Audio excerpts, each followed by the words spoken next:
I've returned to school, so if I'm not online very much, that's why. However, one of y'all brought up a very interesting idea, and that was to make a Kazoo tutorial, and I'm a woman who loves pandering to the masses. So if I don't have any other actual Kazoo videos out in the meantime, it's because I'm too busy trying to assert my dominance over my classmates with my bad bitch lipstick. But yeah, hi, I'm Rain, the woman behind it all. I brought everything with me to school. So never fear, I'll have more Kazoo videos out and my whole floor will hate me. The following video is going to be a making of video for my most recent Kazoo video, which was the Avengers cover.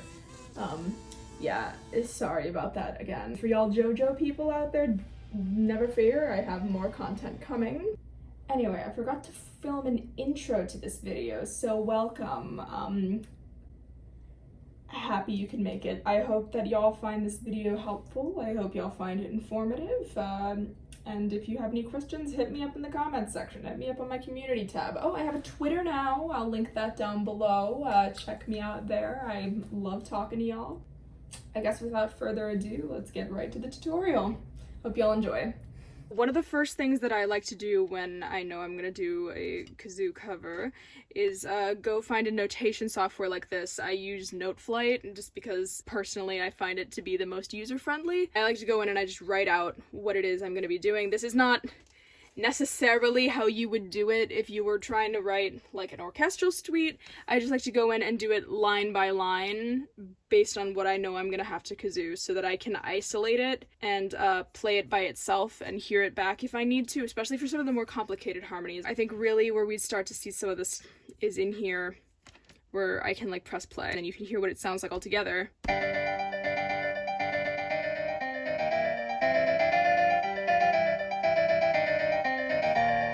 Then I can also just isolate a bit like this and just hear that.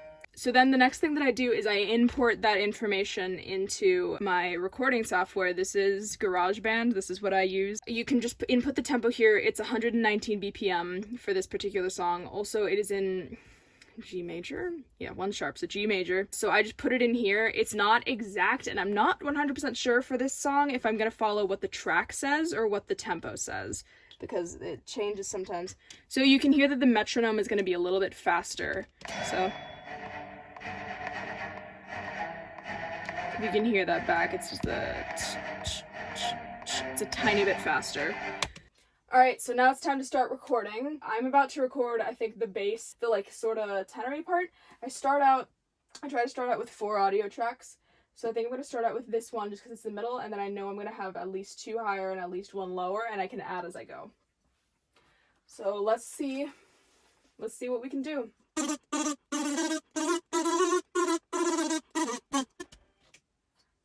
Alright. Which I'm sure looks ridiculous, because y'all can't hear what's going on in here.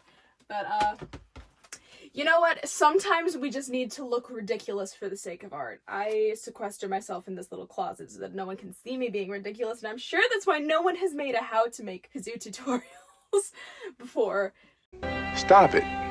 Get some help. So we can play that back. And you can mute this.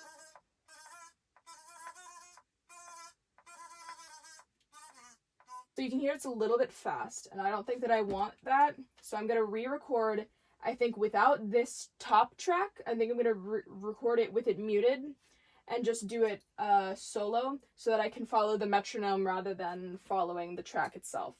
Let's try that again.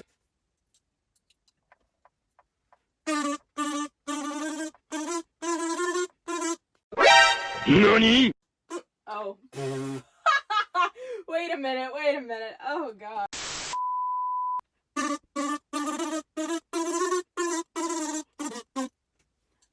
Okay, and I stopped it there because now that I'm recording with the metronome, I don't know if y'all can see, but there's these little numbers up at the top, and those are our measure numbers. So if I cut this off right at the 5th measure,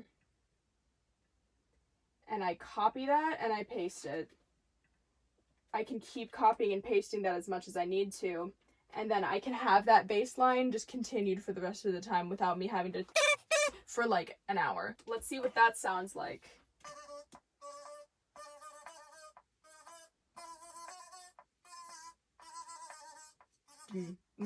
So now we can hear that against the original track.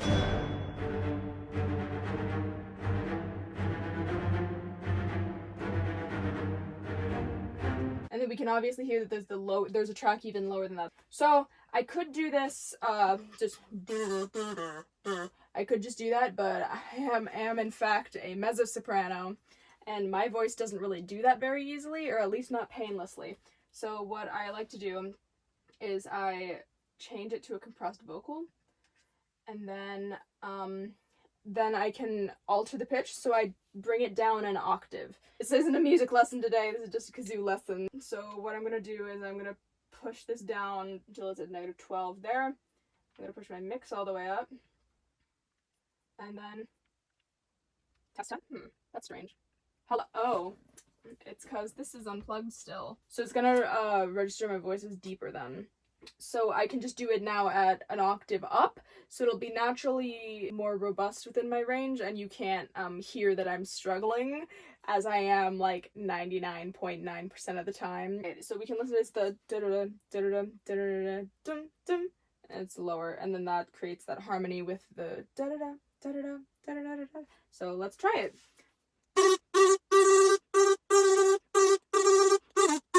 Alright, so now instead of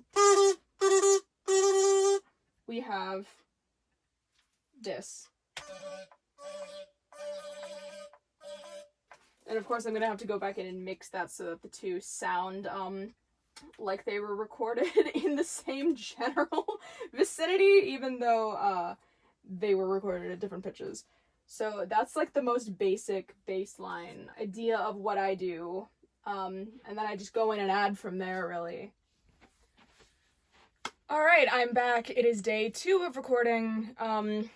Sorry about my face. The mask and my acne don't mix, so here she is! So I did do a little bit more work while the cameras were off, because y'all don't want to see everything, I'm sure. I did record some of the vocal parts. Usually what I'll do first is we'll go in and we'll listen to the bit that we want to actually record.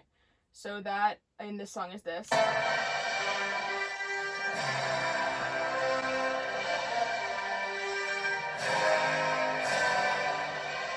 And that's all I can play because I'm sure copyright will get on my ass about that. So that's what we want to do. I want to get the backing bit. What I do is I'll record a soprano, an alto, a tenor, and a bass line first. What you do then is, like, if this was my soprano line, and then I will record 2 more so that I have 3 soprano lines. Because, fun fact, the minimum number you want to have is 3 people on each line, because 3 voices are the minimum it takes to have, to create blend, which is when you're all singing the same thing and it sounds like one voice. So we do that for all of the parts, so we get, what is that, 12 in total? And then it sounds like this.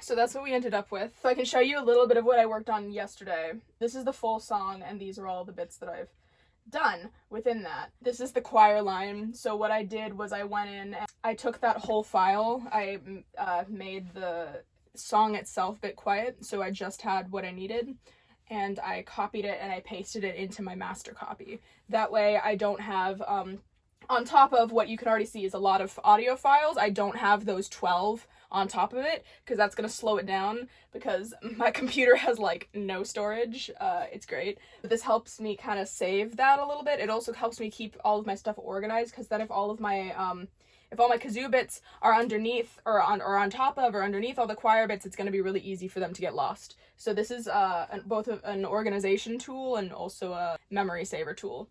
So this is what it sounds like on top of all that.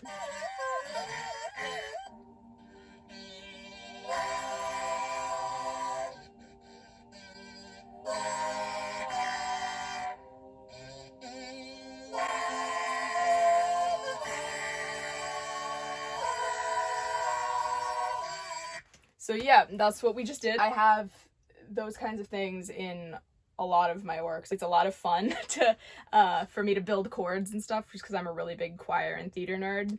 So yeah, that's how that process works.